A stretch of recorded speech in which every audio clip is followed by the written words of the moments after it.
बिस्मिल्लाहिर्रहमानिर्रहीम। अस्सलाम वालेकुम नाज़रीन, आप देख रहे प्रोग्राम सिटी एट 10। मैं हूँ आपकी मेज़बान अना यूसुफ। उम्मीद है आप सब लोग ठीक ठाक होंगे। अपना ख्याल रखिए, अपने प्यारों का ख्याल रखिए और ज़िंदगी को अच्छे तरीके से एंजॉय कीजिए, अच्छे तरीके से जिए और दूसरों को भी जीने दें। ये था जी आज का पैगाम। प्रोग्राम का आगाज़ करेंगे, हम ख़बरों की तरफ भी जाएंगे। जिनकी बर्थडे है उनको भी हम ज़रूर विश करेंगे 11:05 पर इंशाल्लाह।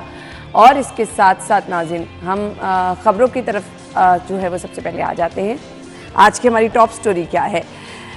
मियां नवाज शरीफ अल अजीज़िया रेफरेंस में भी बरी, इलेक्शन लड़ने की राह हमवार। कायद नून लीग की बरियत पर दीगर रहनुमाओं की जानिब से मिठाइयाँ तकसीम। डॉक्टर्स लाइन क्रॉस ना करें, रिट कायम करना जानता हूँ। वजीर आला लाहौर हाई कोर्ट के हुक्म के मुताबिक डॉक्टर्स एहतजाज नहीं कर सकते। लाहौरिये साफ पानी से महरूम, शहर में बड़े पैमाने पर वाटर फिल्ट्रेशन प्लांट नाकारा होने का इंकशाफ। और इसके बाद लाहौरियों के लिए खुशखबरी भी है, वो क्या आज के शो में बताएंगे।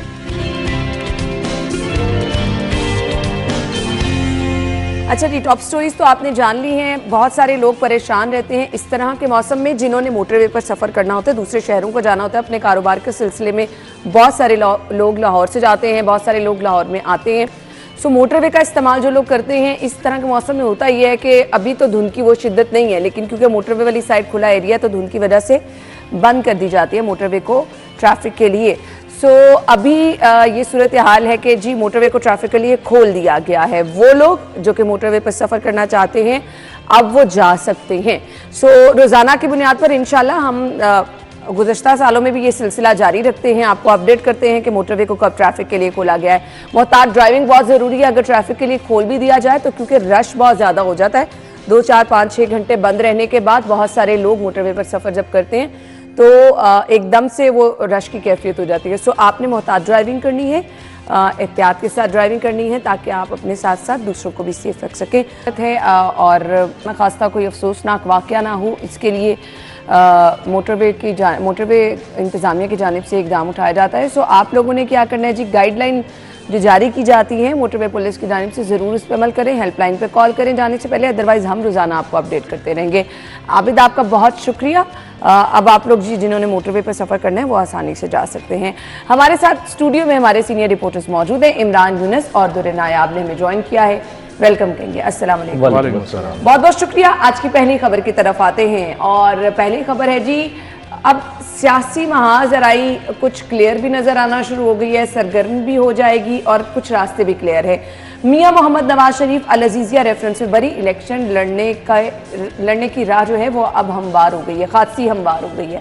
इमरान देखिए जी, बिल्कुल जब से मुस्लिम लीग नून के कायद मियां मोहम्मद नवाज शरीफ जो कि साबिक वज़ीर आज़म भी रहे हैं, जब ये वापस आए हैं तब से मुस्लिम लीग नून जो है उसमें नई रूह जो है वो ऐसा लग रहा है कि फूंक दी गई है। और तमाम तर कारकुनान, ना सिर्फ कारकुनान बल्कि जो मरकज़ी इनके रहनुमा हैं वो भी सरगर्म अमल जो है वो नज़र आ रहे हैं। ना सिर्फ वो जनरल इंतखाबात की तैयारी में मसरूफ़ हैं बल्कि बल्दियाती इंतखाबात के लिए वो ख़ुद को स्ट्रॉन्ग जो हैं वो कर रहे हैं और मुख्तलिफ मीटिंग्स जो हैं वो हो रही हैं और इसके साथ साथ टिकटें जो हैं वो फाइनल हो रही हैं, कई इंटरव्यूज़ जो हैं वो हो रहे हैं। अल अजीज़िया स्टील मिल रेफरेंस के हवाले से बात करें तो ये एहतसाब नैब जो है उसी ने ये केस जो है वो बनाया था और जो 7 साल की कैद 7 साल की सज़ा सुनाई गई थी उसको अब इस्लामाबाद हाई कोर्ट की जानिब से जो है वो कालदम करार दिया गया है। और ख़ास बात इसमें ये थी कि इसमें इस सज़ा को ख़त्म करने में भी नैब का बहुत बड़ा रोल है। क्यों? क्योंकि नैब के वकील वो ख़ुद बता रहे हैं कि जी इनके ख़िलाफ़ जो हमारे पास सबूत है, जो डॉक्यूमेंट्स हैं वो सिर्फ फ़ोटोकॉपी में हैं, ओरिजिनल डॉक्यूमेंट्स नहीं हैं।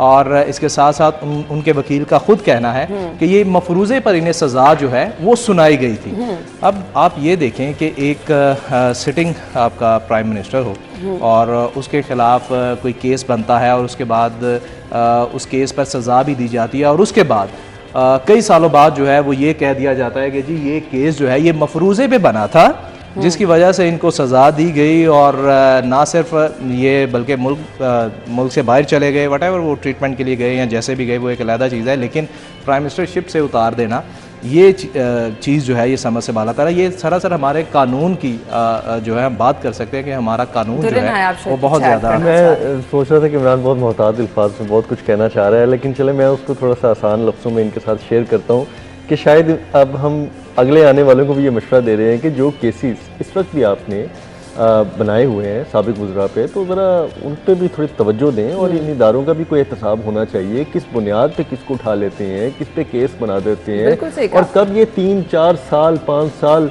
उनका तमाशा बनाने के बाद कितनी आसानी से अदालत में कह देते हैं जी कि हमारे पास नाकाफी सबूत है जी। बिल्कुल, मतलब कि कोई बंदा कोई अदालत में भी सबूत पहले क्यों नहीं पता मौजूद अदालत को भी इनसे पूछना चाहिए और इनको पनिशमेंट के उस दायरे में लाना चाहिए कि आप किसी की तज़ीक, किसी की ज़िंदगी, किसी की दिन का एक कीमती दिन भी किसी का ज़ाया कर दें उसको अंदर रख के।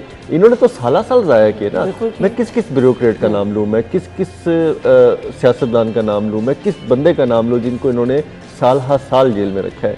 और फिर बात वो सियासी पहलू से हट के कि मुस्लिम लीग नून के भी जितने लोगों को भी उस वक्त उठाया गया, नैब ने, FIA ने, किन ने, उन्होंने भी साल जेल काटी है। 1 साल 2 साल 3 साल नॉर्मल था, उसमें जितने ब्यूरोक्रेट्स को उठाया गया 3-3 साढ़े 3-4 साल तो वो भी रहे, और फिर एंड पे निकला भी कुछ, और एंड पे निकला भी कुछ नहीं। और अब बरियत, अब खुद बरियत, मुझे तो ये हैरानी है कि कोई भी मोतबर इदारा हमारा वो अपना थूका कैसे चाट सकता है। ये एक बहुत बड़ी और इम्पॉसिबल बात है बतौर सहाफ़ी हमारे लिए भी। अपनी खबर को वापस लेना, उस पर माजरत करना, उसकी तरदीद होना हमारे लिए मरने का मकाम होता है। और मेरा ख्याल है कि वो आपके कैरियर पे बहुत ज़्यादा धब्बा होता है जो कभी उतरता नहीं है। आपने सही कहा। अब आगे आ जाए जी, नवाज शरीफ साहब तो बरी हो गए, आगे वो इलेक्शन में लड़ेंगे, और जब से इमरान कह रहा था कि वो आए हैं, मेरा ख्याल वो आए ही इलेक्शन लड़ने के लिए, ये तो अब क्लियर कर ले। अच्छा, उसमें हमें कोई शक नहीं होना चाहिए। अब आगे वाले दौर में जिस तरह आपने एक और साबिक वज़ीर आज़म पे केस बना रहे हैं, आप उनकी तोशाखाना मुख्तलिफ केसेस हैं, उस पर भी मेहनत करने की ज़रूरत है। हम ये नहीं कहते कि आप सबूत जो हैं वो घड़ें, या सबूत ऐसे कोई हों जिसपे कल को फिर सबकी का सामना करना पड़े। सबूत है तो केस अच्छा। ये रवायत जो है ना, ये वाकई दुर्रे आप ठीक बात कर रहे हैं। दुर्रे आप तो ओवरऑल बात कर रहे हैं ना कि इदारों को किसी भी सियासी लीडर के खिलाफ ऐसे नहीं करना चाहिए। चलें, मतलब ठीक है, आप सबूतों पे तो ठीक है, आप सबूतें क्या, आपने तो मफरूज़ों पे खुद मान लिया ना, एडमिट कर लिया आपने अदालत में खड़े होके कि जी वो हमने एक मफरूज़े पर केस बना दिया। आप नवाज शरीफ जो हैं उस वक्त अपोजिशन लीडर नहीं थे, या अपोजिशन में नहीं थे। वो भाई वो सिटिंग प्राइम मिनिस्टर थे, हुकूमत में थे। इदारों को ये सोचना चाहिए, अब ये रवायत ही चल पड़ी है कि आप जी किसी प्राइम मिनिस्टर के खिलाफ कोई केस फाइल होना, इसको आप मुल्की सतह पर छोड़े, बैनुल अक़वामी सतह पर आपके पास सबूत भी नहीं है। बैनुल अक़वामी सतह पर जो जग हसाई होती है, शायद मेरे ख्याल से इनको उसका एहसास ही नहीं। आप देखें ना, सोशल मीडिया को छोड़े, आप इंटरनेशनल चैनल्स देखें कि वहां पर क्या क्या बातें होती हैं कि जी पाकिस्तान में वो ये नहीं कहते कि मुस्लिम लीग नून के लीडर के खिलाफ कोई कार्रवाई हुई है, तहरीक इंसाफ के किसी लीडर के खिलाफ या पीपल्स पार्टी के लीडर के खिलाफ कार्रवाई, वो कहते हैं कि पाकिस्तान में, वो पहला वर्ड पाकिस्तान का ही आता है। क्यों? क्योंकि ऐसे जब भी वाकयात हुए हैं, ऑब्वियसली हम CNN BBC जो है उनकी वेबसाइट जो है वो विजिट करते हैं, चैनल जो है वो देखते हैं, तो वहां पर सबसे पहले जो लफ्ज आता है वो पाकिस्तान आता है। सो हमारे लिए वो तकलीफ। इमरान क्रेडिबिलिटी देखें कि अब जो इस वक्त हटाए गए वज़ीर आज़म है जो इस पर मौजूद नहीं है, वो भी कितना आसानी से कह देते थे कि मुझे तो ये बताते थे, मुझे तो ये लोग बताते थे कि नवाज शरीफ साहब बुरे हैं, या फलाना बुरा है, या धमकाना उसके ऊपर ये इल्ज़ामात है। अच्छा, वो देखे ना, आपका उस वक्त का हेड ऑफ स्टेट ही आपको डिसोन कर रहा है, आपके फैसलों और उनको वाकई बताया जाता है। अच्छा, ठीक बताया जाता था। तो बात क्रेडिबिलिटी की आ रही है, तो क्रेडिबिलिटी आपकी कहाँ खड़ी होती है? और कौम जो सारा एक लीडर के पीछे लग के इतने साल उसने भी बर्बाद किए, और वो फिर अब घरों में वापस, अब मुझे बताएं ना कि इसकी क्या हैसियत रह गई जब अदालत ने ही कह दिया कि ये तो बनता ही नहीं था। और इसमें जब आपने जवाब बनाने वालों ने कहा जी कि सॉरी जी हम तो नहीं कुछ सबूत दे सके। खुदा ना खासा, मैं तो उस वक्त से भी डर रहा हूँ, आने वाले वक्त से, कि जब साबिक वज़ीर आज़म इमरान खान जो हैं मे भी शायद एवं ही आंखों के प्यारे बन जाएं, तो इन्हीं इदारों के, तो फिर बाद में ये इदारे कहें नहीं जी ये इनके खिलाफ भी केसेस जो हैं वो मफरूज़े पर, ये तो वक्त का कुछ नहीं पता, आने वाला वक्त बताएगा। दोबारा कि मुझे तो ये बताते थे, मुझे तो पता नहीं, ये तो नहीं कहेंगे। लेकिन जी ये नून लीग के लिए बहुत अच्छा है, और राह भी वाकई इलेक्शन की हम आ रहे हैं। अच्छा जी, DC Rafia Haider district returning officer Lahore तैनात हुई हैं। इलेक्शन कमीशन ने DROs, ROs और AROs तैनात करने का नोटिफिकेशन जारी कर दिया है। अच्छा जी, तैयारियां चल रही हैं। अब ये तय हो गया कि आप इंतजामी अफसरान के जरिए इलेक्शन कराने जा रहे हैं। ठीक है जी, पहले जो था कि आप पीछे जुडिशरी भी कुछ मदद लेते थे, कुछ लोअर जुडिशरी भी लेते थे, अब तो एक चीज़ क्लियर हो गई ना कि कि तमाम डिप्टी कमिश्नर जो है मुतलका डिस्ट्रिक्ट के आरओज़ होंगे, ठीक है, और आपने लिस्टें जारी कर दी हैं और ये बहुत बड़ी भारी जिम्मेदारी आयद हो गई है। No doubt. अब आरओ बनने के बाद, नोटिफाई होने के बाद, बतौर डिप्टी कमिश्नर जो उनकी जिम्मेदारी हैं वो अब उनको बहुत एहतियात से निभानी बहुत होगी। ज़्यादा। जो इस नोटिफिकेशन से पहले वो कर रही थी, कुछ तरक्याती स्कीमें, मंसूबे, कुछ फेवर्स, कुछ और चीज़ें, अब उनको थोड़ा हाथ रोकना होगा। अब उनको एक हैसियत तब्दील होगी है, आहिस्ता आहिस्ता उनको एक आईनी इख्तियार में आना होगा और अपनी जिम्मेदारी का एहसास करना होगा। अगर ये लोग आज से मेहनत करेंगे तमाम आरोज़ 2 महीने तक, तो कल को इन पे भी कोई ऐसा इल्ज़ाम नहीं आएगा कि ये बाइस थे, ये किसी तरफ चल रहे थे, कुछ हो रहे थे। ये तो अब मैं समझता हूँ कि इनको तो बिल्कुल गैर जानिबदार होकर बैठ जाना चाहिए। इनको हत्तल इम्कान अब हुकूमत से थोड़ा सा साइड पे होके थोड़ा सा अपना एक डेकोरम बनाना चाहिए कि ये रिटर्निंग अफसर्स हैं और इन्होंने इलेक्शन कंडक्ट कराने हैं। बिल्कुल। अगर ये चाहते हैं कि इलेक्शन शफाफियत का जो बोलबाला रहे और कोई भी इल्ज़ाम ना लगाए, एक जमात ने लगाने हैं वो आदत से मजबूर है। मैं उसको तो सियासी जमातों के हैबिचुअल उनका एक वो तो एक रिवायत है और वो होना ही बिल्कुल जी, उन्होंने तो हर सूरत लगाने होते हैं, तो वो आप उसको छोड़ के अपने किरदार को साफ रखें और रिटर्निंग अफसर्स की अब से जिम्मेदारी पूरी शुरू की। अब समझे आरओ तैनात होने के बाद पूरा शेड्यूल अब day by day count down होगा कि अब आपने इन कागजात लेने हैं, अब आपने कागजात जमा कराने हैं, उसके बाद आपकी स्क्रूटनी होनी है, फिर आपको बैलेट के निशानात होने हैं। तक हो जाएगा ये काम? मेरा ख्याल है हो जाएगा, इसमें कोई मजाक नहीं है। और अब अगर इलेक्शन की राह हमवार हो ही रही है तो होने दी जाए ना। आप मेरे से क्या सुनना चाहती हैं? देखें, अगर आप 8 फरवरी के हवाले से बात कर रहे हैं, देखें अगर तैयारियों के हवाले से देखें ना कि जो सियासी जमातें हैं बहुत ज़्यादा एक्टिव हैं, तमाम बड़ी सियासी जमातें जो हैं वो इसमें एक्टिव नज़र आ रही हैं। दूसरी तरफ आप इलेक्शन कमीशन को देखें, वो भी बहुत ज़्यादा एक्टिव नज़र आ रहे हैं। और सबसे बड़ी बात यह है कि इन्होंने जो नोटिफिकेशन जारी कर दिया है DROs का, ROs का, AROs का, तो ये भी उनकी सीरियसनेस शो कर रहा है कि वो तैयार हैं, वो किसी भी वक्त भी।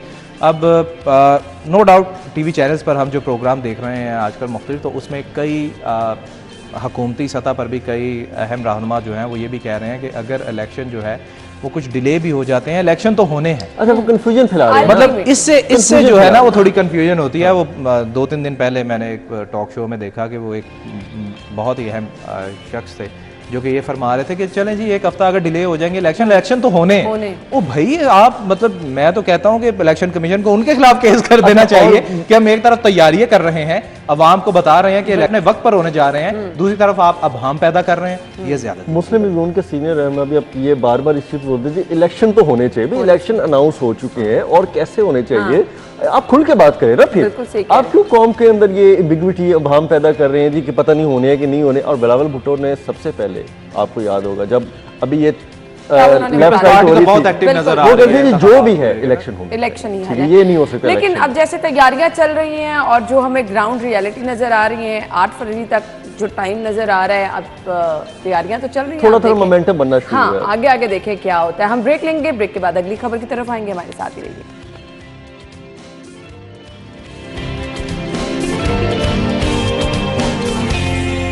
Welcome back once again. 17 रोज हो गए हैं और डॉक्टर्स अपनी हरदर्मी पे बरकरार है, लेकिन वो वक्त आ गया जिसका हमें इंतजार था। अब सीएम साहब ने डायरेक्ट ये कह दिया है कि अब बर्दाश्त नहीं होगा जी, डॉक्टर्स लाइन क्रॉस ना करें, रिट कायम करना जानता हूं। और एक्चुअली अगर अब ऐसा होगा तो मेरा ख्याल है कि वाकई अब हो जाना चाहिए, क्योंकि 17 रोज कम नहीं है। 17 रोज से OPDs बंद, मरीज परेशान हैं और एक तरफ सीएम साहब अस्पतालों में अपग्रेडेशन के काम कर रहे हैं, मरीजों की सहूलियात के लिए काम कर रहे हैं। ऐसे में जिनके ऊपर रिस्पॉन्सिबिलिटी है, जिन्होंने वहाँ मरीजों को देखना, अगर वो ही नहीं काम करेंगे तो फिर काम किस तरह चलेगा? दुर्रे नायाब। देखें जी, हम ये वेट कर रहे थे कि कब रिस्पांस देगा और हमसे लोग पूछते थे कि आखिर वज़ीर आला साहब इतने एक्टिव हैं, इनको क्यों रिस्पांस नहीं दे रहे। और बात ये होती है कि जो जिम्मेदार सीट पे बैठा बंदा होता है ना, वो एक हद देखना चाहता है, इंतजार करता है कि देखें इनका एंड क्या है, ये अपनी जिम्मेदारी को कब निभाते हैं। और फिर जिम्मेदारियां आप देखें ना, सियासत दर सियासत, हमने पिछले प्रोग्राम में डिस्कस किया था कि इनको जब कोई इशू नहीं मिला, अब एक इस चीज़ पे सियासत करनी शुरू कर दी है और अपनी जिम्मेदारी से भाग आप कैसे सकते हैं?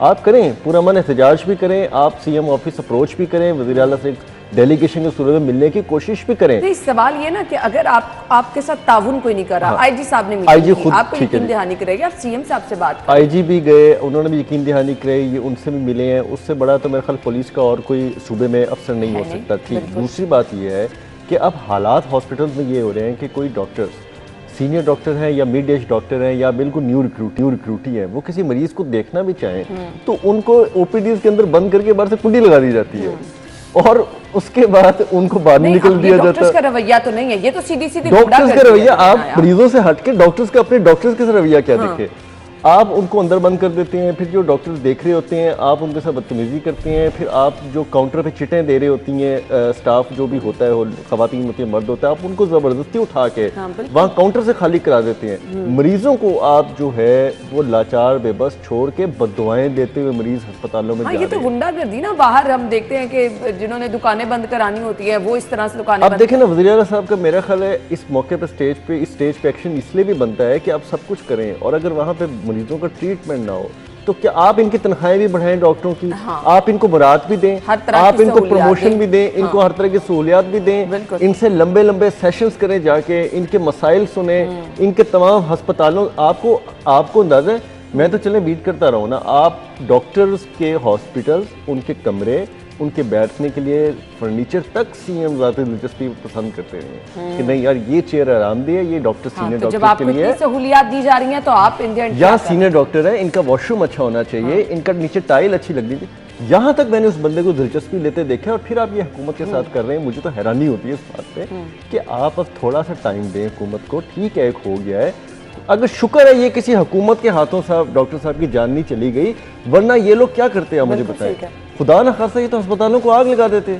तो अगर आपका एक बंदा चला गया है, अब किस बुनियाद पे चला गया है, किस अनाद में चला गया है, क्या वो किसी जाती दुश्मनी की नजर तो नहीं हो गया? इन चीजों को डिटरमिन करने में वक्त लगना है। क्या है कुछ पता अच्छा, आप इतना भी वक्त नहीं दे रहे, आपको डेडलाइन तो कुछ देनी चाहिए थी कि जी आप हमारे मुतालबात हैं और आईजी साहब अब 10 या 15 दिनों के अंदर हमें आप इस पर रिजल्ट दें, हमारे डॉक्टर्स जो हैं, ठीक बात समझ आती है, लेकिन आपने उठते ही ये काम शुरू कर दिया। ऑनेस्टली दुनिया में कहीं ऐसी मिसाल भी नहीं मिलती है कि डॉक्टर्स ये सब कुछ और वायलेंस बढ़ती जा रही है डॉक्टर। हाँ बिल्कुल, आपने सही कहा। खैर, पीआईसी अपग्रेडेशन 30 दिसंबर तक मुकम्मल हो जाएगी, ये मेरे ख्याल से बहुत बड़ा इकदाम है। जितना पीआईसी में रश है, ये अपग्रेडेशन के बाद कितनी सहूलत मिलेगी इमरान? देखें जी, बड़ी अच्छी बात है कि पीआईसी पर जो है जितना उस पर बर्डन है उसको बेहतर करने की जो है वो अशद ज़रूरत है। और मुझे पीआईसी की जितनी भी अपग्रेडेशन हो रही है ना, मेरे ख्याल के मुताबिक, आई थिंक आप मेरी बात को सेकंड करेंगी, सबसे जो खुशी की बात है ना वो ये है कि 108 नए मजीद बेड जो है, क्योंकि हमेशा वहाँ बेड की कमी हमेशा लिटरली के चेयर्स पर जो है, चाहे जैसा भी पेशेंट है ना, अगर उसका इनिशियल ट्रीटमेंट हुआ है और उसके बाद वो चेयर पे जो है वो वेट कर रहा होगा। और पीआईसी में खैर पीआईसी में तो हम ये देखते हैं कि एक ही बेड पर एक बंदा जो है वो होता है, वहाँ पर दूसरा बंदा जो है वो उस बेड पर नहीं उसको लेटाया जाता, क्योंकि वहाँ ऑब्वियसली दिल के पेशेंट है और उनको जो है वो सुकून चाहिए होता है, आराम चाहिए होता है ट्रीटमेंट के लिए डॉक्टर ने हमें। तो वहाँ पर सबसे ज़्यादा जो हमें तकलीफ होती थी वो यही होती थी कि चेयर्स पर, व्हील चेयर्स पर लोग जो हैं वो मरीज़ जो हैं वो बैठे हुए हैं। खैर चले, साहब का हुकूमतों का तो ध्यान नहीं गया, पता नहीं क्या लोग वो करते रहे। खैर अब भुगत भी रहे हैं वो तमाम लोग बारी बारी के भुगत भी रहे हैं। तो जो काम उनके करने थे वो निगरान गवर्नमेंट जो है वो कर रही हैं और बड़ी अच्छी बात है। और अपग्रेडेशन के हवाले से ये देखें कि अगले हफ्ते से मुख्तलिफ जो इसके प्रोजेक्ट्स हैं वो फंक्शनल होते हुए नज़र आ रहे हैं और शहरियों को वाकई इससे बहुत ज़्यादा हम दुआ गो भी हैं कि ये काम बर वक्त हो ताकि ज़्यादा से ज़्यादा मरीजों को सहूलत मिल सके। मुझे ब्रेक का कहा जा रहा है, ब्रेक लेंगे, फिर अगली खबर की तरफ आएंगे, हमारे साथ रहिएगा।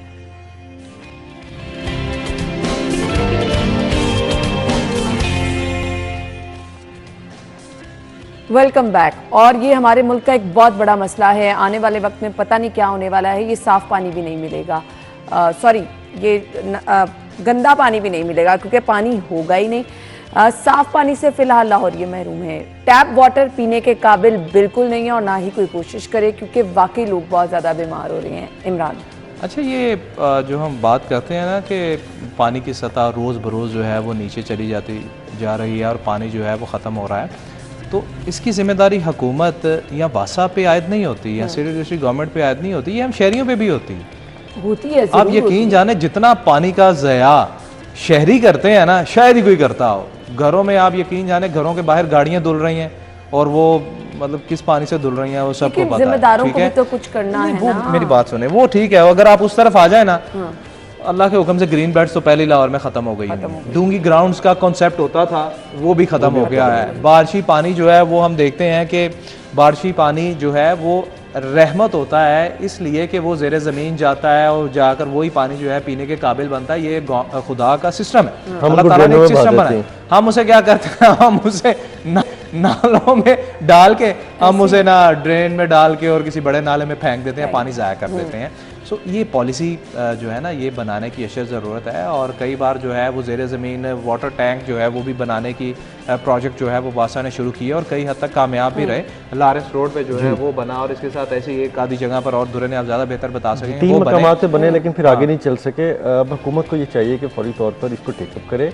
लेकिन वाटर फिल्ट्रेशन प्लांट किसी टाइम में सुनते थे कि लग रहे हैं, नहीं अब तो देखिए, बहुत अरसा भी हो गया। पानी होगा तो वाटर फिल्ट्रेशन प्लांट चलेंगे ना, नहीं है आपके पास। जी, अब तो वाटर फिल्ट्रेशन प्लांट से पहले आपको रिजर्वायर्स जो है ना वो बनाने ज़रूरी है कि पानी जो है वो जो ज़ाया हो रहा है, जो ड्रेन आउट हो रहा है, उसको आप कैसे स्टोर कर सकते हैं।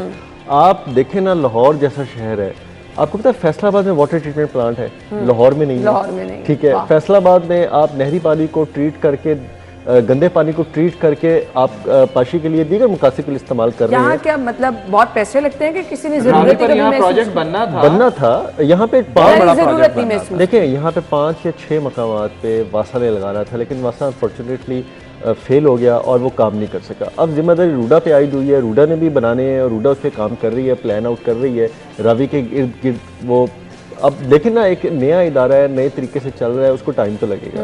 वासा ने जो इतने साल तक प्लानिंग की है उसमें उन्होंने वेस्ट वाटर ट्रीटमेंट प्लांट लगाने थे। इस हद तक मेहनत की गई कि कंपनियां लाई गई, इंटरनेशनल डोनर्स लाए गए, डोनेशंस के लिए भी आए, आगे लोन के लिए भी, सॉफ्ट लोन के लिए भी कंपनीज आ गई। लेकिन उसके बाद हुकूमतें जो पिछली हमारी हैं, क्योंकि इमरान अक्सर कहता है कि हुकूमतों पर जिम्मेदारी आयद करनी क्यों नहीं करनी चाहिए, ये जिम्मेदार है ये सारी हुकूमतें जितनी भी गुजरी हैं पीछे। वो तो है ही ना, इसलिए मैं कहता हूं उनको छोड़ें कि उन्होंने तो अपने तहत कुछ करें ना, कि उन्होंने इस पे तवज्जो ही नहीं दी, उन्होंने इस पे सोचा ही नहीं। आप खड़े हो जाते थे पुराने मंसूबों पे जाके कंप्लीट हो जाते थे तो आप कहते थे कि हमने बड़ा काम कर लिया है। पता लगता था कि वो पीछे शहबाज शरीफ साहब के दौर में या नवाज शरीफ साहब के दौर में कंसीव होते थे। वो एक ऐसा डार्क पीरियड आया, उसके बाद एक इमरान भाई की हुकूमत और हमारे इमरान यूनुस साहब की पसंदीदा हुकूमत और एक हमारे जो पीछे बुज़दार साहब और फिर आपके परवेज़ इलाही साहब आए। अब ये हुकूमत, निगरान हुकूमत को सिर्फ ये एज है कि ये नई चीज़ें कंसीव कर रही है, नए आइडियाज़ ला रही है। पुराने वो एक चलते चलाते कामों पे जाके जो अपने नाम पे भी कर रहे हैं, तो ये चीज़ें करने की ज़रूरत है। उम्मीद है हमें इस निगरान सेटअप से भी कि ये कुछ पानी के मसाइल पे भी सोचेगी। और पानी जब तक आप बचाएंगे नहीं ना, आगे पानी फराहम नहीं। ये तो वक्त की अहम ज़रूरत है। हमने ब्रेक लेनी है, ब्रेक के बाद हम आएंगे अगली खबर की तरफ। आपने कहीं नहीं जाना जी, हमारे साथ ही रहे।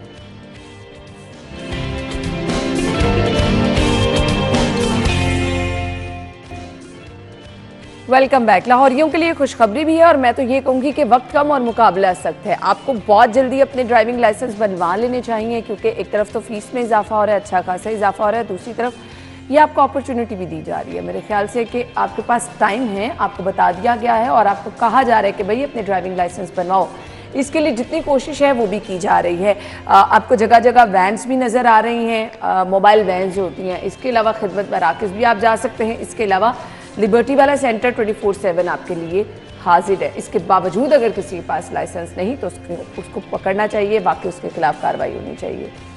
मुस्कुरा रहे हैं और इसके पीछे एक रीजन है, वो मैं नहीं बताऊंगा। बना ले लाइसेंस, टारगेट हो जाएगा अगर आपने बता दिया। चलें बता देते हैं। वो लोग आपने तो रिन्यू करा, बिल्कुल वो लोग जो ये समझते हैं ना कि जर्नलिस्ट जो हैं वो कोई मुकद्दस गाय हैं, ठीक है, वो मिनटों में अपना काम जो है वो करवा लेते हैं। उनको मैं ये बताना चाहता हूँ कि मैं पिछले कुछ 2.25 महीने से कोशिश कर रहा हूँ अपना ड्राइविंग लाइसेंस रिन्यू करवाने के लिए, और लेकिन मैं रश की वजह से जो है वो नहीं जा पाता क्योंकि हमारी ड्यूटी भी होती है।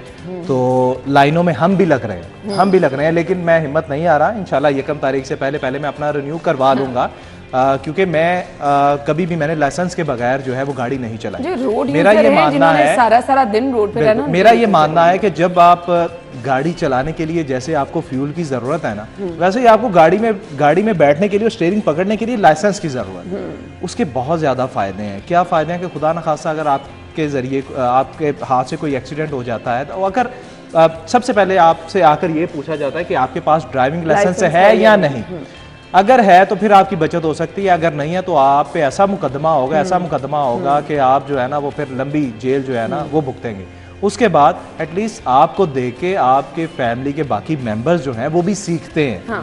ठीक है, आपके दोस्त अहबाब जो है वो भी देखते हैं कि ये एक जिम्मेदार शहरी है। और मेरे ख्याल के मुताबिक हम बात करते हैं ना कि हमने अपने माशरे को बेहतर बनाना है, तो भाई माशरे को बेहतर बनाने के जो SOPs हैं उन पर तो अमल करें। बिल्कुल आपने सही कहा। बगैर लाइसेंस के आप कैसे गाड़ी ड्राइव कर सकते हैं? जो दूसरे ममालिक है वहाँ पे तो आपको लाइसेंस के बगैर रोड पे आने की इजाजत ही नहीं है ना, ये तो और हमारा मुल्क है। आपको लाइसेंस से आगे भी एक स्टेप है, आपकी सेल्फ इंश्योरेंस जो कार इंश्योरेंस है, व्हीकल इंश्योरेंस, उसके बगैर भी आने की इजाजत नहीं है। ये तो हम ही है, बस आप अच्छा लोग अपनी गाड़ी को इंश्योरेंस के बगैर बाहर ले जा नहीं सकते। अगर आपका लाइसेंस भी है और आपकी व्हीकल इंश्योरेंस नहीं है तो आप बाहर उसको मूव नहीं कर सकते। सड़क पे लाना जुर्म है। और फिर आपके पास व्हीकल इंश्योरेंस उस वक्त होती है जब व्हीकल की फिटनेस जो है वो 100% होती है। तो फिर कितना आप सेफली ड्राइव कर सकते हैं, हादसात का तो सवाल और ही व्हीकल पैदा होता है। की फिटनेस तब होती है जब उसके टायर 100% होते हैं, उसके इशारे, उसकी लाइट्स, उसकी आउटर लुक भी काउंट होती है कि बहुत ज्यादा डैमेज, धुआं तो नहीं टूटी छोड़ भजी तो रही, नहीं है, हाँ। तो सेट है, वो यहाँ भी तो चीज़ हालात है। ही बुरे हैं। यहाँ तो आपको देखे ना, यहाँ तो हम में तो हालात ये हैं कि वैसे ही हम कहते हैं कि कोई माड़ी जी गड्डी रख ली, ये बड़ा रश है ते हम ये अपनी जान को नहीं देखते। हम कहते हैं जी कि अच्छी गाड़ी घर में खड़ी कर लें और कोई ऐसी छोटी मोटी गाड़ी सेकंड हैंड ले लें जो ठुकती भी रहे, बचती भी रहे कहीं। तो हमारी तो सोच ही है कि हम अपनी सेफ्टी नहीं देखते, हम अच्छी गाड़ी को प्रेफर नहीं करते, अच्छी गाड़ी लेके घर में खड़ी करते हैं और खुद थर्ड क्लास सवारियों में सफ़र करते हैं। तो हमें इस नेचर से भी जान छोड़नी चाहिए। लाइसेंस तो चले एक स्टेप है, हमें अभी लाइसेंस के आगे भी एक महज़ूब माशरे में शामिल होने के लिए बहुत कुछ तय करना बाकी है। बिल्कुल, जिसमें मैंने आपको बताया कि हमें मेडिकल सर्टिफिकेट, फिटनेस, गाड़ी के टेस्ट, उन सब चीजों से आगे निकलना पड़ेगा। मैक्सिमम कोशिश तो की जा रही है, सीएम साहब खुद इस चीज की पेन मेरा ख्याल है पूरे पाकिस्तान में पंजाब टॉप पे जा रहा होगा जिसका लाइसेंस ऐसे ही है, ऐसे ही है। अब हफ्ते में 3 रोज हैं, ड्राइविंग टेस्ट होंगे, काउंटर्स बढ़ाए जा रहे हैं, खिदमत मराकज का खुद वो दौरा कर रहे हैं। उसके बाद अब आप लोगों की भी तो कोई रिस्पॉन्सिबिलिटी है। अब आपको घर से निकाल के तो कोई नहीं कहेगा कि आएं जी और ड्राइविंग लाइसेंस बनवाएं। इस पे फिर जब कार्रवाई की जाएगी फिर लोगों का रोना धोना शुरू। अब तो देखें सरकार ने तो जहां आपको डिस्काउंट पीरियड दिया, मैंने आपको बताया था कि ये 1 दिसंबर से इम्पोज होना था 1000 रुपये फीस, लेकिन उन्होंने कहा कि नहीं, 1 महीना जो इनका कोई कसूर नहीं है इसको जनवरी से इम्पोज करें। अच्छा, बल्कि दुल्हन अब सॉरी भाई आपकी कॉल काट रहा हूँ, बल्कि मैं शहरियों को एक पैगाम भी देना चाहता हूँ। रात ही मैंने एक खबर जो है वो दी है कि जो आपका PITB है, पंजाब इंफॉर्मेशन टेक्नोलॉजी बोर्ड, उसने एक नई सहूलत जो है वो इंट्रोड्यूस करवा दी है कि अब आप जो है वो ऑनलाइन मोबाइल पे घर बैठे आप अपना ड्राइविंग लाइसेंस, लर्निंग लाइसेंस वो हासिल कर सकते हैं। आप लर्नर के लिए रशनर डालें, क्योंकि लर्नर के लिए लोग ना जाए। और ज्यादातर जो लाइनें आपको नजर आ रही हैं, क्योंकि मैं लाइनों में लगा हूं, यकीन जाने वो सारे लर्नर्स हैं। अच्छा, मैं कहता हूं भाई आप तो ऑनलाइन कर सकते हैं। यही बात है ना, जो लर्नर्स हैं जिनको ऑनलाइन की सहूलत दे दी है वो रश ना करें। मोबाइल फोन का इस्तेमाल बेकार तो रिन्यूअल वालों को वक्त दें, जिनके रिन्यू हो गए किसी वजह से नहीं करा सके। मैंने आपको वाकई भी सुनाया था कि जो 46 साल की उम्र में पहली दफा लाइसेंस बनवाने आए थे, तो ऐसे हजरात जो है ना काइंडली वो घर से बैठ के वो DLRS सिस्टम है उसमें अपना जाके जो है अपना लाइसेंस। बाकी एक सहूलत है तो आप अपना वक्त भी बचाएं और उससे फायदा और उम्मीद है कि नई CTO साहिबा आई हैं वो उस पर ज्यादा फोकस करेंगी, सेग्रीगेट करेंगी उन लोगों को जो घर में बैठे सहूलत हासिल कर सकते हैं और वो लोग जिनकी बहुत इमरजेंसी है, जिन्होंने इंटरनेशनल लाइसेंस लेना है, बाहर जाना है, लोकल लाइसेंस रिन्यू कराना है, उनको ज्यादा। चलिए जी, हम कल कोशिश करेंगे कि आपके साथ वो तरीकेकार भी शेयर कर दे कि किस तरह से आप मोबाइल एप्लीकेशन का इस्तेमाल करके जो है वो अपना लाइसेंस बनवा सकते हैं। बहुत बहुत शुक्रिया आप लोगों के वक्त के लिए। नाज़रीन, हम हेडलाइंस के बाद आपको ज्वाइन करेंगे, आप हमारे साथ ही रहिएगा।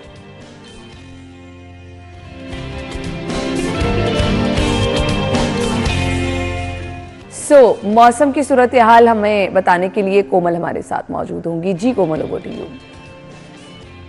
शहर लाहौर की फ़िज़ा में बेहतरी क्या आई। शहर लाहौर के बासी जो हैं वो सुबह की हवाओं में खुला सांस लेने के लिए जो है वो मुख्तलिफ पार्कों का रुख कर रहे हैं। जॉगिंग ट्रैक पर जॉगिंग की जा रही है, वर्जिश से जो है वो लुत्फ़अंदोज़ हुआ जा रहा है। रंग बिरंगे फूलों की महकती खुशबू जो है उससे महसूस हो रहे हैं और अपने साथियों के हमरा जो है वो वर्जिश से फ़ायदे उठा रहे हैं। वहीं अगर हम बात करते हैं लाहौर में फ़िज़ाई आलूदगी के हवाले से, तो AQI की मजमूई शरह में वाज़ेह कमी देखी गई है और इस वक्त AQI 196 के साथ लाहौर जो है आलूदा बेहतरीन शहरों की फहरिस्त में चौथे नंबर पर देखा जा रहा है।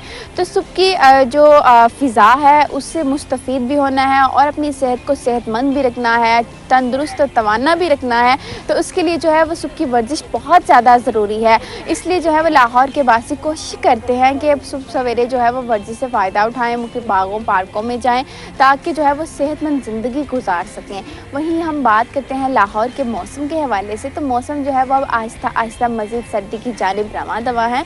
फ़िज़ा में खुंद की बरकरार है, सर्दी की शिद्दत में इजाफा देखा जा रहा है, हवाओं का सिलसिला थमा हुआ है, परिंदों की चहचहाट सुबह के औकात में जो है वो खूब सुनाई देती है, कानों में रस खोलती है और यूँ जो है वो हम सुबह सवेरे जो है वो कुदरती नज़ारों से लुत्फ़अंदोज़ भी होते हैं।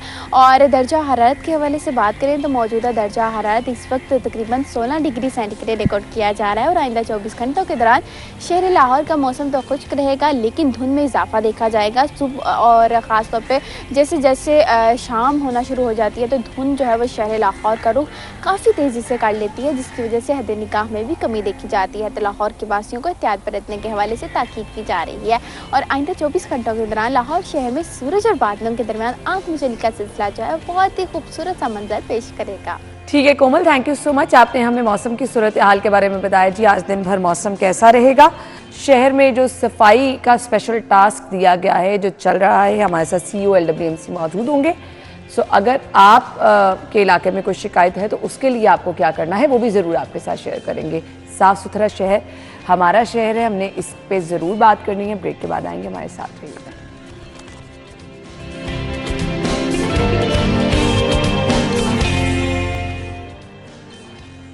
Welcome back once again. और बागों के शहर की सफाई सुथराई का अमल जारी है। निगरान वज़ीर आला की जानिब से खुसूसी हिदायत जारी की गई हैं और शहर में वॉशिंग का अमल जो है, रोड्स को वॉश किया जा रहा है। 79 शाहराएँ हैं जिन्हें मरहलावार डस्ट फ्री बनाया जा रहा है। ज़रूरत इसलिए भी है क्योंकि स्मॉग के निर्गे में भी हम हैं। सो अगर डस्ट फ्री होगी, स्मॉग का ख़तरा भी कम होगा और आपका माहौल भी साफ रहेगा। सो ये खिदमात सर अंजाम दे रही है जी LWMC, जिनकी खुसूसी खिदमात की वजह से हमारा शहर साफ सुथरा रह रहा है। बाबर साहब साहब हमारे साथ मौजूद है, CEO LWMC हैं। वेलकम कहेंगे अपने शो में। अस्सलाम वालेकुम सर। जी वालेकुम सलाम, थैंक यू। बहुत बहुत शुक्रिया आपके वक्त के लिए। एक बड़ा टारगेट दिया गया है, 79 शाहराएँ हैं जिनको आपने डस्ट फ्री बनाना है। क्या मैकेनिज्म है, किस तरह से काम कर रहे हैं? जी, इसमें ऐसा है कि जैसे आपने बताया कि CM साहब के डायरेक्टिव्स के मुताबिक उनका जो विजन है वो यही है कि लाहौर की जो सड़कें हैं उनको डस्ट फ्री बनाया जा सके। अब इस टास्क को बहुत मैकेनिकली और जो फिज़िकल लेबर है उन दोनों के साथ मिलकर किया जा रहा है और इसमें हमने ये 79 शाहराएँ जो हैं ये EPA की मदद के साथ आइडेंटिफाई की हैं और ये वही रोड्स हैं जहाँ पे लाहौर में डस्ट जो है वो सबसे ज़्यादा होता है। तो ये VIP रोड्स नहीं है जिनको हम कैटेगरी A रोड्स कहते हैं या VIP रोड्स, ये वो नहीं है, बल्कि ये वो रोड्स हैं जहाँ पे डस्ट जो है वो नॉर्मल से ज़्यादा होती है। अच्छा, यानी वो वाली शाहराएं नहीं जो अक्सर हम देखते हैं मॉडल शाहराहों पे सारा काम हो रहा होता है, फिरोजपुर रोड पे, जेल रोड पे, यानी दूसरी शाहराहों को भी शामिल किया गया है जहाँ डस्ट ज़्यादा होती है। जी, जैसे इस 79 के अंदर माल रोड नहीं है, इसके अंदर मेन बुलेवार्ड नहीं है, इसके अंदर सर्कुलर रोड है, इसके अंदर LOS है, इसके अंदर जोहर टाउन और बाकी तमाम वो रोड है जहाँ पे। तो इसमें ऐसा ही है कि हमारी जो मशीनरी इसके अंदर इन्वॉल्व है वो प्राइमरीली जो है वो हमारे मैकेनिकल वॉशर्स हैं और फिर साथ हमारे वैक्यूम स्वीपर्स हैं। तो उसमें ये प्रोसेस ऐसे ही होता है कि जो वैक्यूम जो वॉशर्स हैं वो रोड में जो डस्ट फंसी हुई होती है उसकी सेंटर मीडियन के ऊपर या लोअर साइड के ऊपर उस डस्ट को पहले निकाला जाता है with pressure of water. Babar sahab, हमारे पास इस लेवल की मशीनरी मौजूद है? जी बिल्कुल, LWMC ने पिछले 2 सालों के अंदर इस मशीनरी को एक्वायर भी किया है। ये मशीनरी हमारे पास बहुत सारी आ चुकी है और बाकी मशीनरी जो है वो इस वक्त डिलीवरी के करीब है। तो जैसे मैंने बताया, सेकंड जो मशीनरी है जो इसके अंदर इन्वॉल्व होती है वो वैक्यूम स्वीपर्स हैं और वो भी मैकेनिकल हैं, ऑटोमेटेड हैं। तो उसके अंदर ब्रशेज़ और जो हैं वो डस्ट को जो वैक्यूम सकर है उस तक भेजते हैं और फिर उसे वैक्यूम के थ्रू उस डस्ट को रिमूव किया जाता है और फिर जब वो इकट्ठी हो जाती है तो उसे डिस्पोज ऑफ किया जाता है। किस तरह ये काम किया जा रहा है? क्योंकि अगर आप रोड्स पे सफाई का काम कर रहे हैं और इतना डीपली कर रहे हैं, वॉशिंग का काम भी हो रहा है, तो ट्रैफिक तो फिर बहुत मुतासर होती होगी। जी, इनिशियली इसमें हमने जो है ट्रैफिक को रोक के इसको करने का लिए किया, लेकिन उससे चूंकि पहले दिन हमें फिर काफ़ी चैलेंजेस आए लोगों की तरफ से, तो फिर ट्रैफिक को बंद करके वॉशिंग का प्लान जो दिन के वक्त हो रहा था उससे बंद कर दिया गया, और फिर गवर्नमेंट की डायरेक्टिव्स के मुताबिक भी हमने इसको टोटल को नाइट एक्टिविटी में शिफ्ट कर दिया ठीक है। है। और पूरी दुनिया में भी जो वॉशिंग ऑफ द रोड या नहीं, ये cleanliness बहुत है वो अच्छा रात के वक्त ही initiative होती लिया गया है। है। और उसमें भी हम एक साइड जो है रोड की, अगर जैसे एक लेन है उस लेन को हाफ करते हैं और हाफ जो है वो लेन ओपन रहती है, तो सही। ट्रैफिक डिसरप्शन जो है वो इससे कॉज नहीं हो रही। एक तो रात के टाइम की जा रही है और दूसरा एक लेन को खोला रखा है और एक को बंद किया गया है, ये भी अच्छा इकदाम उठाया गया है। सो मुझे ये बताइएगा, एक डिफ़िकल्ट मरहला है, आप रात को सफाई करें। ऑनेस्टली स्पीकिंग मैं यहाँ पर लोगों के रवैये भी ज़रूर डिस्कस करना चाहूँगी।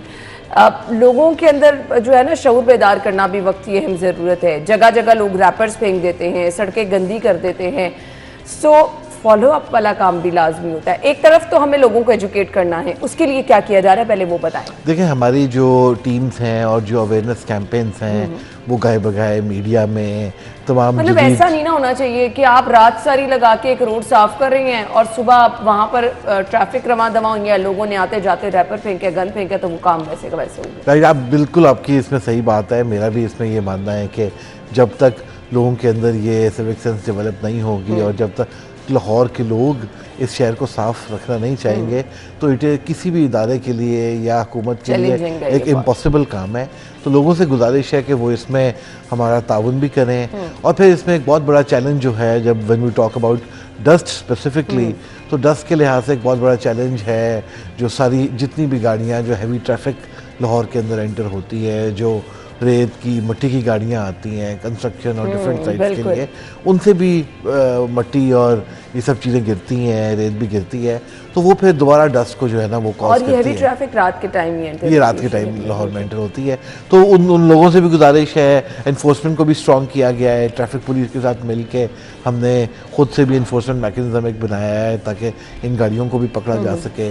नंबर ऑफ FIRs जो है वो हमने बहुत ज़्यादा कर दी हैं, बहुत सारे चलान किए गए हैं और थाउजेंड्स के अंदर इस्तेखासे किए गए हैं, लाखों फ़ाइन किए गए हैं पिछले 2 हफ्ते में, इसी से रिलेटेड कि अगर कोई बंदा इलीगल डंपिंग कर रहा है या अगर वो कोई ऐसा एक्शन ले रहा है जिससे स्मॉग बढ़ सकती है या डस्ट बढ़ सकती है, तो इनके ऊपर इन्फोर्समेंट मैकेनिज्म भी स्ट्रॉन्ग किया गया है। बट अगेन लोगों से गुजारिश है कि वो इसमें LWMC का साथ दें, हुकूमत का साथ दें। गवर्नमेंट आपके लिए इस शहर को खूबसूरत करने के लिए, इसका अच्छा इन्वायरमेंट क्रिएट करने के लिए बड़ी मेहनत कर रही है। तो पब्लिक पार्टिसिपेशन से ये सक्सेसफुल होगा। बहुत ज़रूरी है, ये दोनों तरफ से होगा तभी पॉसिबल है।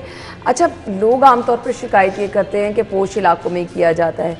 सो आपकी लिस्ट में कौन कौन से इलाके शामिल हैं, वो भी शेयर कर दीजिएगा। ये ओवरऑल जो लाहौर में हमारा वेस्ट कलेक्शन का जो मैकेनिज्म, नहीं लाहौर देखें, लाहौर ऑल ऑफ लाहौर जो है अदर देन फ्यू पार्ट, जैसे अब कंटोनमेंट एरियाज़ हैं या सोसाइटीज़ हैं, वो हमारी जुरिसडिक्शन में नहीं आता।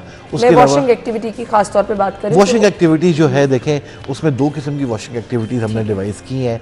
एक वॉशिंग एक्टिविटी है which is specifically towards the 79 roads, जिसमें मकसद ये है कि इसको डस्ट फ्री बनाया जा सके और ये बड़े लार्ज स्केल की एक्टिविटी होती है। इसमें एक वक्त में 5 से 6 मशीन्स इन्वॉल्व होती हैं, मैकेनिकल वॉशर्स और साथ हमारे वैक्यूम स्वीपर्स, और 100 के करीब बंदा होता है जो ये एक्टिविटी परफॉर्म कर रहा होता है। पर ये तो एक स्पेशल हमने स्क्वाड बनाया हुआ है जो ये काम कर रहा है। उसके अलावा जो हमारी रेगुलर वॉशिंग एक्टिविटी है वो जो है तकरीबन तमाम इनफ मेजर रोड्स वर्कर के हैं ऊपर, आपके पास, क्योंकि जिस तरह बड़े लेवल पे काम हो रहा है तो इसके लिए तो आपकी मैन पावर भी बहुत इसके लिए हम अपनी जो नाइट शिफ्ट है उस नाइट शिफ्ट को एक्सपेंड भी कर रहे हैं। कुछ train staff, again capacity washing से रिलेटेड जो कैपेसिटी है वो हमारी लिमिटेड है, उसको हम एक्सपेंड कर रहे हैं। वो ऐसा ऐसा इंशाल्लाह अगले हफ्ते तक इम्प्रूव भी हो जाएगी। और ये, लेकिन अगेन जो वॉशिंग एक्टिविटीज़ हैं ये देखें आप छोटी स्ट्रीट्स में या कच्ची सड़कों पे तो नहीं हो सकती, नहीं पॉसिबल, ये होती ही मेन रोड्स के ऊपर है जहाँ पे सेंटर और जो उसकी लोअर साइड है वो दोनों कंस्ट्रक्टेड हों, बाबा साहब, इस पे shoulders फॉलो अप बने भी हों। लिया जाएगा कि जहां वॉशिंग की गई है 1 दिन बाद या 2 दिन बाद वहां पर सफाई भी दोबारा जी, कराई ये जाए। जो प्लान है वो ऐसे ही है कि हर रोड को हफ्ते में 1 से 2 दफ़ा जो है वो किया जाए ताकि जो दोबारा डस्ट एक्यूमुलेट होती है उसको दोबारा हम डिस्पोज ऑफ कर सकें। इसका कुछ फीडबैक आया, रिजल्ट लेने की कोशिश की है कि किस तरह से रोड की सफाई के बाद ऑब्वियसली आपका माहौल भी साफ होता है, लोग भी अच्छे तरीके से। देखिए जहाँ जहाँ पे काम हो रहा होता है वहाँ पे जो भी गुजरता है या जो भी आता है तो उसमें तो लोग बहुत खुश होते हैं कि जो गवर्नमेंट है वो ये रोड्स को जो है उनकी सफाई के ऊपर इतना फोकस कर रही है। तो ऐसा ऐसा जब ये पूरे लाहौर के अंदर फैलेगी तो आई थिंक जो पब्लिक परसेप्शन, व्यूज़, उनकी पार्टिसिपेशन भी इसमें बढ़ेगी। पर अभी तक so far it's very positive response. Overall सारा काम किया जा रहा है, ग्रीन बेल्ट्स की भी सफाई की जा रही है, रोड की साइड पे लोग कूड़ा इकट्ठा कर देते हैं, वो तमाम चीज़ें देखी जा रही हैं। जी बिल्कुल, इसके अंदर ये चीज़ें भी होती हैं। इसमें जो ग्रीन बेल्ट्स हैं वो प्राइमरली तो उनके पीएचए के पास आती हैं तो उस पर पीएचए फोकस करता है। पर जहाँ पे हमारे वर्कर्स भी जहाँ पे देखें कि लिटर पिकिंग की ज़रूरत है वो उस लिटर पिकिंग को भी। चलिए जी, ये हमारी गुफ्तगू का एक सेगमेंट था जिसमें हमने शहर की वॉशिंग का जो अमल जात की डस्ट फ्री बनाने के लिए ये इकदाम उठाया गया है। हमने ब्रेक की तरफ जाना है, वापस आएंगे तो शहर में वेस्ट कलेक्शन का तरीक़ेकार क्या है, क्योंकि अगर इतनी बड़ी तादाद में लोग इस एक्टिविटी में मसरूफ़ हैं तो ऐसा तो कि नहीं कि वेस्ट कलेक्शन का अमल जो है वो मुतासर हो रहा है, उस पर हमने बात करनी है। आपकी शिकायत के लिए हेल्पलाइन नंबर क्या हो सकता है वो भी हम पूछेंगे। आप हमारे साथ ही रहिएगा, कहीं मत जाइएगा।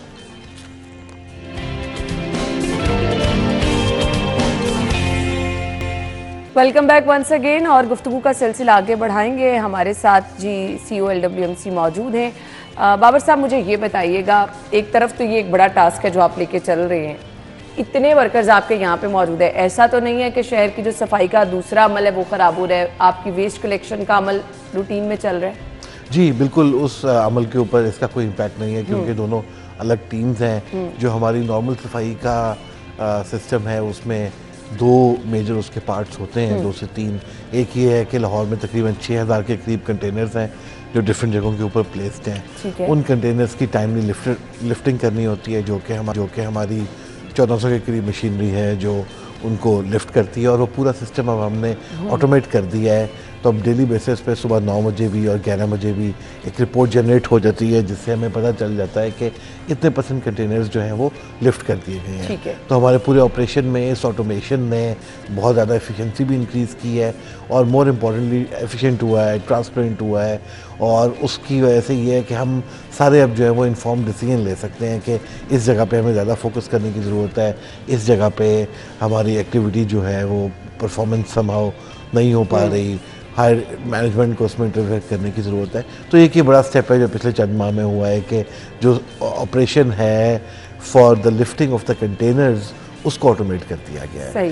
तो हमारे शहर का एक बहुत बड़ा मसला गैर कानूनी डंपिंग है, इसके लिए इन्फोर्समेंट विंग को तो मेरे ख्याल से कॉम्प्रोमाइज़ बिल्कुल नहीं करना चाहिए, कैसे काम कर रहे हैं? जी, हमने इसमें कोई शक नहीं है कि हमारी जो इलीगल डंपिंग है वो it is the most important challenge for LWMC as well. अब ये चैलेंज भी इस स्केल का है कि उसको शायद केटर करना एक छोटे से डिपार्टमेंट के लिए इतना पॉसिबल नहीं है। हमारे पास एक इन्फोर्समेंट विंग है लेकिन उसमें से सिर्फ कोई 20-28 लोग ऐसे हैं जिनके पास ऐसी पावर्स हैं कि वो कोई एक्शन ले सकें। और लाहौर में हंड्रेड्स ऑफ सोसाइटीज़ हैं, बहुत सारे लोग हैं, बहुत सारे ऐसे इदारे हैं जो कि प्राइवेट लेवल के ऊपर इलीगल डंपिंग के अंदर इन्वॉल्व हैं। तो वो जो भी कूड़ा फेंकते हैं शहर के किसी भी पार्ट में, किसी प्लॉट में, किसी नाले में, इवेंचुअली हमें उसे लिफ्ट करना पड़ता है। बट सेइंग दैट हमने अपनी इन्फोर्समेंट को पिछले 1 महीने में स्पेशली जब से स्मॉग का फैक्टर बढ़ा है उस पिछले 1-1.5 महीने में बहुत उसे इम्प्रूव किया है। जैसे मैं पहले बता रहा था कि लास्ट 3 हफ्ते में हमने 517 जो है वो FIRs किए हैं और जो टोटल हमारे कूड़े को आग लगाना यहाँ बहुत नॉर्मल अमल है, स्मॉग में तो वो भी बहुत। बिल्कुल, देखिए कूड़े को आग लगाना एक बड़ा सीरियस चैलेंज था पर अब इसकी जो इंसिडेंट्स हैं, ये जो एक्टिविटीज़ हुई हैं, जो इन्फोर्समेंट हुई है उसके बाद कूड़े को आग लगाने की या भी आपके पास पूरे लाहौर की न्यूज़ आती है वो एक्टिविटीज़ जो है वो बहुत कम हो गई हैं क्योंकि इन्फोर्समेंट बड़ी स्ट्रांग हुई है। तो क्योंकि बाज़ारों में अगर विजिट करो ना तो लोग आते हैं, अपनी दुकानों की सफाई करते हैं, बाहर कूड़ा रखते हैं, उसको आग लगा देते हैं। बिल्कुल, ये बड़ी कॉमन प्रैक्टिस थी लेकिन अब ये प्रैक्टिस काफ़ी कम होती जा रही है। मतलब हमने जब ये स्टार्ट किया तो हम दिन की 40 से 50 लोगों के ऊपर इसकी हमने FIRs की जो इस तरह स्पेशली बाज़ार में या फिर किसी ने रेडी लगाई हुई है, कोई फ्रूट बेच रहा है एंड में उसके पास हमारी बच गया मार्केटों में बड़ा ये लोग। लेकिन अब ये इन्हीं मार्केट्स के ऊपर हमने ज़्यादा फोकस किया, अब कम हो गया है। अब कोई 3 से 4 दिन ऐसी एक शिकायत आती है जिसके ऊपर एक्शन लिया जाता है। सही। लोग अगर शिकायत दर्ज कराना चाह रहे हैं, हेल्पलाइन नंबर, दूसरा लोगों की रसाई मेरे ख्याल से आप तक होना बहुत ईजी है। इसके लिए आपको कुछ करना चाहिए, खुली कचहरी लगानी चाहिए, लोगों से कुछ सोशल मीडिया इतना एक्टिव है उसके थ्रू अगर लोग देखिए इसमें जो सोशल मीडिया है, हम सोशल मीडिया पे बहुत एक्टिव हैं। आप अभी ट्वीट करें, आप LWMC को टैग करें, आप CEO LWMC को टैग करें, या आप इवन सरकार के किसी भी, आप डिप्टी कमिश्नर को करें, कमिश्नर को करें, उसमें अगर आप हमें टैग करते हैं तो आपको 5 मिनट के अंदर रिस्पॉन्स आएगा और सेम डे आपकी जो अभी आपने प्रॉब्लम शिकायत है उसको सॉल्व करेंगे। इसमें एक चीज़ मैं बस बताना चाहूँगा कि बहुत सारी कंप्लेंट्स ऐसी होती हैं जो कि LWMC की जुरिस्डिक्शन से बाहर होती हैं। जुरिस्डिक्शन से मुराद ये है कि या तो वो हमारी जियोग्राफिकल टेरिटोरियल जुरिस्डिक्शन से बाहर है, या फिर वो जो नेचर ऑफ वर्क है वो हमारा नहीं है, तो वहाँ पे फिर हम नहीं कर पाते। लेकिन उसके अलावा बाकी जो है 24 आवर्स के अंदर जो कंप्लेंट्स हैं उसको रिजॉल्व किया जाता है। अगेन हमारे ट्विटर पे, हमारे फेसबुक पे अगर आप टैग करें तो उसको सेम डे रिजॉल्व किया जाएगा। और इससे भी एक आसान हल है, हमने 1139 हमारी हेल्पलाइन है, आप किसी वक्त भी उसको ट्राई कर सकते हैं। उसके अंदर हमारे एजेंट्स बैठे हैं। चलिए जी, 1139 पे आप कॉल कर सकते हैं। और इसके अलावा सोशल मीडिया आपके प्लेटफॉर्म आपके पास मौजूद है। ट्विटर पर आप टैग करें LWMC को, और जो भी आपका मसला है वो फौरी पहुंचेगा। और बाबर साहब कह रहे हैं कि जी उस पर फौरी अमल दरामद भी होगा। वर्कर्स को खुश रखना बहुत ज़रूरी है, आपकी टीम स्ट्रांग होगी तभी अच्छा काम हो सकता है। सो वर्कर्स के लिए टाइम टू टाइम कुछ स्पेशल रखते हैं? जी बिल्कुल, मैं तो इसका बड़ा हार्डकोर बिलीवर हूँ कि हैप्पियर टीम जो है, आपका सब कुछ होती है ना, तो हम तो बल्कि अब जो टीम खुश होगी तो ज़्यादा प्रोडक्टिव होगी, तो उनकी हैप्पीनेस, उनकी खुशी हमारे लिए बहुत ज़रूरी है। फिर एक लार्ज वर्कफोर्स है, बंदे बहुत ज़्यादा हैं, 16,000 के करीब बंदा है टोटल, तो उनके लिए हम गाय बगाए कोई ना कोई ऐसी एक्टिविटीज़ करते रहते हैं, कोई बोनसेस इशू करते रहते हैं, उनकी वेलफेयर के लिए करते रहते हैं। उनके बच्चों के लिए कुछ प्रोग्राम स्टार्ट किए हैं ताकि उनके बच्चों को कोई एक एम्प्लॉयबल स्किल जो है वो दिया जा सके। अभी रिसेंटली हमने उनमें अपने वर्कर्स के लिए हज की एक स्कीम जो है पॉलिसी, उसको अप्रूव किया है कि हर साल हज के लिए लोगों को भेजा जाए। इसी तरीके से फिर वेडिंग का एक पैकेज किया है कि हर क्वार्टर के अंदर 3 लोगों को, वर्कर्स जिनकी बच्चों की शादियां हो, बच्चों की, उनको दिए जा बहुत सके। अच्छी चीज़। तो ये एक्टिविटीज इंशाल्लाह जारी हैं, ये कंटिन्यू रहेंगी। चलिए जी, thank you so much and good luck. इसी तरह से आप अपने लिए काम करते रहें, शहर के लिए काम करते रहें। हम सबका शहर नाज़रीन, जहां LWMC अपने काम कर रही है वहां आपने भी शहर की सफाई के लिए अपने बच्चों को सिखाएं कि जिस तरह घर की सफाई की जाती है इस तरह हमने शहर को भी साफ रखना है। किसी पार्क में जाएं, किसी पब्लिक प्लेस पे जाएं तो जिम्मेदार शहरी होने का सबूत दे। जगह जगह रैपर मत फेंके। आज हम अपने बच्चों को अगर ये चीज़ें सिखाएंगे, समझाएंगे तो हमारा शहर साफ सुथरा रहेगा। Thank you so much and good luck. जिस तरह से आप शहर की सफाई कर रहे हैं जी, हम आपके साथ मौजूद हैं। बहुत बहुत शुक्रिया आपके वक्त के लिए।